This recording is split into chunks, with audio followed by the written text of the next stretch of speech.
Number 1. When I was 13, my buddy Jake and I would spend a lot of time exploring and messing around in the forests and mountains that surrounded our town.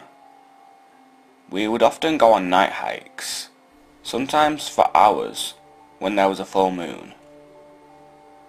It was one of these nights that I had the most fucked up, terrifying experiences of my life.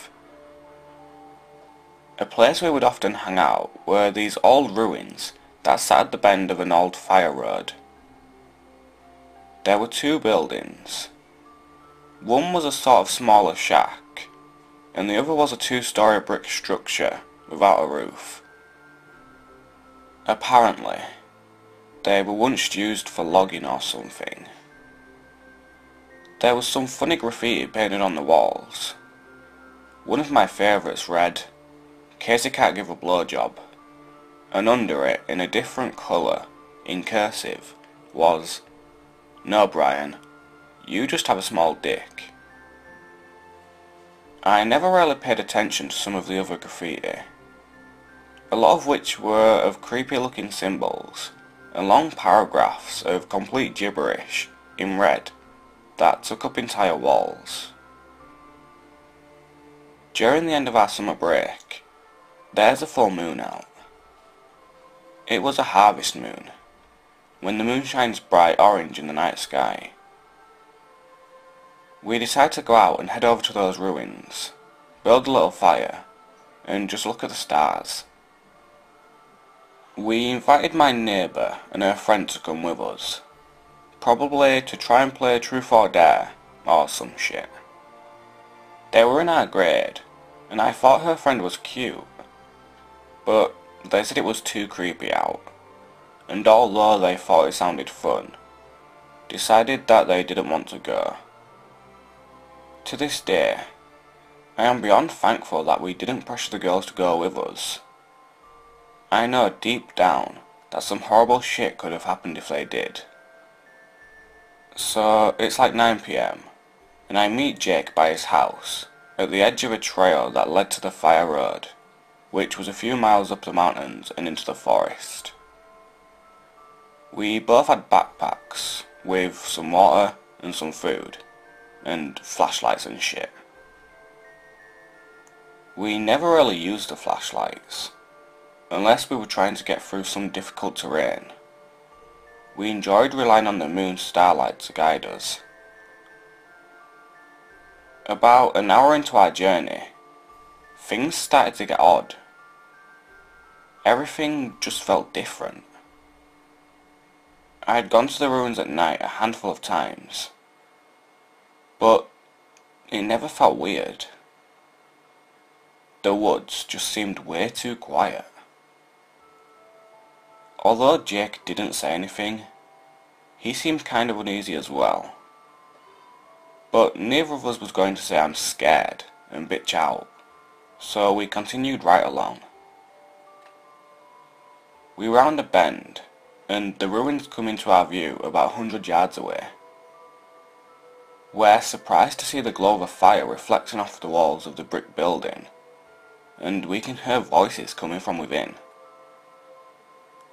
This isn't the first time we had encountered people here at night. We once ran into some older kids smoking weed. That turned out to be cool, and paid us $5 for some Cliff Bars. But this felt different. Jake and I both slowed our pace. For what reason, I don't know. But it was like our instincts were telling us to be cautious. I grabbed Jake's shoulder, and we both crouched down on the path. "We should hike up the ravine, so we can get a better look at who's in there from above," I said, and Jake nodded in agreement. We stealthily make our climb up a slope, and stick to the shadows as we approach the ruins. The closer we get, the clearer the voices become, and we can now hear that people are chanting and repeating what a louder voice is saying. We looked at one another, and each of our faces reflected a look of creeped out confusion. I think both of us wanted to get the fuck out of there at that point, but we both just had to see what was going on inside those fucking ruins. We slid up behind a boulder and looked down into the brick building. Inside there were about 8 people, men and women. Some were wearing creepy ass animal masks. Others were barefaced, with ghostly white makeup on. All of them were wearing black. 2 were smoking what looked like a meth pipe. The most fucked up thing was this one dude that had a big fucking antler head dress thing. Straight devil cult shit right out of a movie. He was leading the chant, and they were all circled around a bunch of candles, set in a pattern with a big book next to a dead fucking black cat in the middle. Jake and I looked at one another, and neither of us needed to say a word. We both slowly retreated back and made our way down the ravine. We walked at a steady pace, crouched down, and kept close to the slope side of the trail, staying within the shadows. We came to that bend where the ruins first come into view, and as we were about to pass it, we both heard the sounds of approaching footsteps. There's literally nowhere to go. If we tried to climb up the slope, the noise would be easily heard by whoever was coming towards us. So we just plastered ourselves against a rocky slope and tried to stay completely still in the dark. I watched the light begin to grow as it comes around the bend. Jake and I are both silent, neither of us even breathing.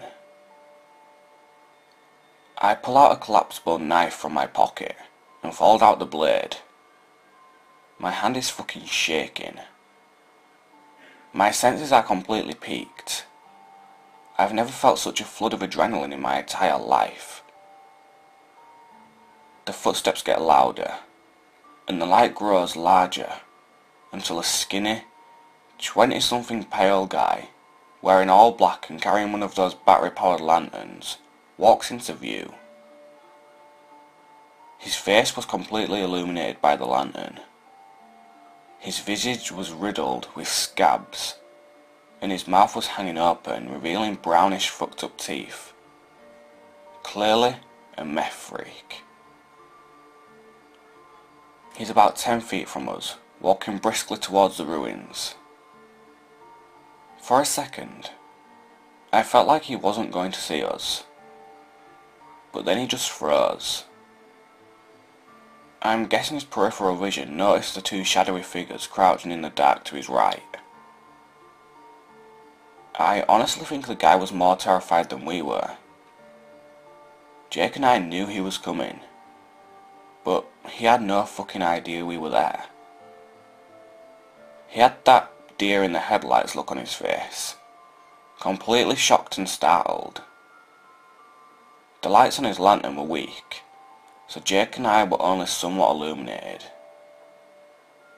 There was this moment of complete stillness as we just stared at one another. There was no wind, no sound, and all I could feel was my heart pounding like a fucking jackhammer. It was like the world had fucking stopped. And then me and Jake just fucking blitzed the guy.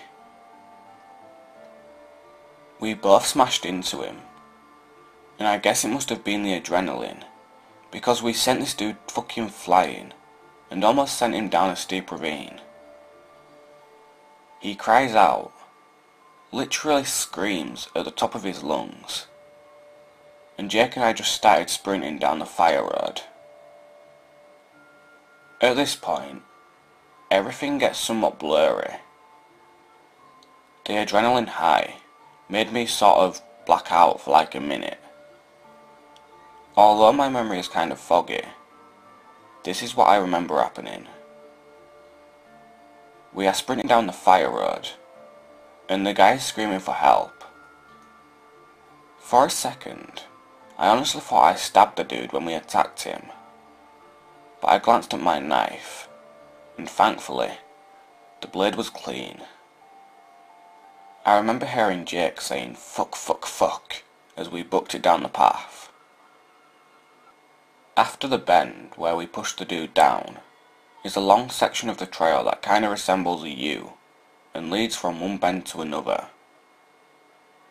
As we are halfway to the other bend, I look back and see 4 people chasing after us with flashlights. We round the bend, still sprinting as fast as we possibly could. Then both scramble up the hillside and onto a thin deer trail that runs adjacent to the fire road from above.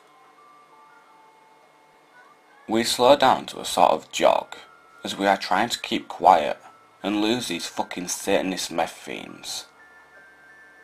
After a few minutes, we stop and catch our breath. We are both panting like dogs. Honestly, I could hardly breathe. Dude, what the fuck? What the actual fuck? Jake said, looking at me completely trembling from the whole ordeal. I thought I fucking stabbed the guy, bruh, I said with my hand white-knuckled, still gripping the knife. A few minutes pass, and we hear people arguing down on the fire road, about 100 yards or so behind us. We stealthily made our way back towards Jake's house. About 30 minutes later, we hear the distant sound of cars starting and tearing out of a parking lot that is away down in the valley at the other end of the fire road. Neither of us stopped moving until we passed through Jake's back door, and we both literally collapsed onto his kitchen floor, completely fucking exhausted and covered in dirt. Jake's older brother strolls in and laughs at us for laying there like idiots, but he notices the terrified look on our faces and calls his dad to come downstairs. We tell Jake's dad about what happened. He calls the cops and they end up showing up, but don't really believe or care about us. They actually pointed out that we pretty much assaulted the guy and told us to contact the park rangers, then just leave. The ranger comes by the next day, says he'll check it out, but we didn't hear shit from him. Jake and I gave up hiking at night, and I never went back to that fucking place ever again. Well, anyway guys, that's it for this video. If you enjoyed, then please like, share and subscribe if you haven't already. If you have any stories of your own which you would like to have shared, then please make sure to contact me, link in the description, and you may be featured in a future video. Well, anyway, I hope to see you soon, and I'll speak to you later.